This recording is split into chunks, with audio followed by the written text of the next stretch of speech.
Muzaffarabad bureau chief काजी तनवीर हुसैन जमात इस्लामी ज़िला मुजफ्फराबाद के अरकान के इज्तिमा से अमीर जमात इस्लामी आज़ाद कश्मीर डॉक्टर मुश्ताक अहमद, नायब अमीर जमात इस्लामी आज़ाद जम्मू कश्मीर शेख अकीलुर रहमान, सेक्रेटरी जनरल जहांगीर अहमद खान ने खिताब किया। इस मौका पर अमीर जमात इस्लामी आज़ाद जम्मू कश्मीर डॉक्टर मुश्ताक अहमद खान ने कहा कि अरकान जमात अल्लाह और उनके रसूल के अहकामात के मुताबिक अपने मिशन को जारी रखें, कामयाबी ज़रूर मिलेगी। इस वक्त भारत और इसराइल को मुसलमानों ने सबक सिखा दिया है। मुसलमान जब अल्लाह और इसके रसूल के अहकामात के मुताबिक चलेंगे तो अल्लाह गैब से उनकी मदद करेगा। जिस तरह पाकिस्तान भारत के अंग में अल्लाह ताला ने पाकिस्तान की मदद की, जिस पर चीफ मार्शल पाकिस्तान और पाकिस्तान आर्मी के तमाम शोबाजात को मुबारकबाद। और जब उम्मत मुस्लिमा अक़वाम आलम हक़ व सच का साथ देंगे, यहूद और नूत कभी भी मुसलमानों के खैरख़्वाह नहीं हो सकते। और शेख अकीलुर रहमान ने अपने खिताब में पाकिस्तान भारत जंग में पाकिस्तान की कामयाबी भी अल्लाह का शुक्र अदा किया। पाक आर्मी के बरवक्त इक़दामात की तारीफ़। उन्होंने कहा कि इंशाअल्लाह बहुत जल्द कश्मीर आज़ाद होगा। उन्होंने कहा कि मेरी ज़िंदगी का मकसद अल्लाह और इसके रसूल के अहकामात के मुताबिक खुद भी ज़िंदगी गुजारना है, तमाम उम्मत मुस्लिमा की रहनुमाई करना है। अल्लाह की रज़ा का हसूल ही अल्लाह ताला हमें कामयाबियों से नवाजे। कि इस कन्फ्लिक्ट ने हम सब को एक कौम बना दिया और हम सब एक उस नज़रियाती असास की अहमियत को समझने के काबिल हो गए। और जो रखने डालने वाले जो लोग थे उनको रब्बुल आलमीन ने डाइल्यूट करके रख दिया है।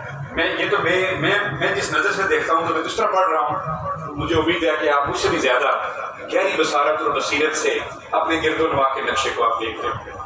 तो मेरे भाइयों और अज़ीज़ों, 90s में जब एक बेहतरीन साजगार नज़रियाती माहौल इस जमात इस्लामी को मैसर था, मैं समझता हूँ कहीं उससे ज़्यादा साजगार नज़रियाती माहौल रब्बुल आलमीन ने अब पैदा कर दिया। ये सिर्फ मशरक़ी में नहीं बल्कि आप मगरब को भी देखिए। जो ताबूत के दो टाउट थे, एक का नाम इंडिया और एक का नाम इसराइल, दोनों को रब्बुल आलमीन ने मुकाफात अमल का शिकार किया।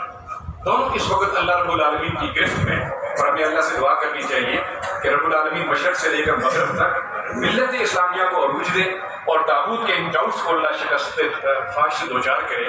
इस बेहतरीन साजगार माहौल में रेलिवेंट जमात बनने का तकाजा फिर यही है कि जनाब हम अपने जो बुनियादी फ़राइज़ हैं, बतौर ख़ास जो समाजी हमारे तल्लुक़ात है लोगों के साथ, दावती लिंक है, जो एक सियासी एक पूरा प्लान है एक पोलिंग स्टेशन का, इस पर जितना ज़्यादा मजबूत होंगे तो इंशाअल्लाह जो फ़ज़ा बनी हुई है हमारे गिरदोनवा में उसका इम्पैक्ट फिर मल्टीप्लाई कर जाएगा। लेकिन अगर हम अब भी खामोश रहे तो ये फ़ज़ा फिर पता नहीं किसको फ़ायदा देगी। कम से कम फिर हम नहीं होंगे, खुदा न करे, अगर हम उसके लिए आमादा और तैयार नहीं। काफ़ी देर गर्मी में नज़र और नस्ल लाइन से जुड़ी कोई गुफ्तगू का एक फॉर्मेट भी वहाँ अगर करेंगे उसको आप ज़्यादा एब्जॉर्ब भी करेंगे और मज़ा भी आएगा। मैं बस इतनी बात करूँगा कि बस छोटी कामयाबी को बड़ी कामयाबी का ज़रिया बनाने का दायरा पैदा करने की ज़रूरत है। अल्लाह मुझे और आपको अमल की तौफीक नसीब फरमाए।